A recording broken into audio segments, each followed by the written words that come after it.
Heart failure एक अड़ी डिघे मुदे वारी बीमारी है जंहिं दौरान जिस्म लाइ दिल मुनासिब मिक़दार में रत पहुचाइण खां कासिर थी वेंदी आहे। अहिड़ी सूरत हाल में दिल कम करण बंदि नाहे करे छॾींदी पर अॻु जीअं बहितर नमूने कम न करे सघंदी आहे। इन बीमारीअ जो इलाज त नाहे पर दवाउनि जी मदद सां इन खे वधण खां रोकियो वेंदो आहे।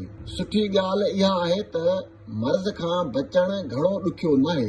रोज़ कुछ वक़्त पंधु करण जी आदत सां अव्हां इन मौतमार मर्ज़ मां मुतासिर थियण खां बची सघो था। इहा ॻाल्हि अमेरिका में थियल हिक तबी तहक़ीक़ में साम्हूं आई आहे।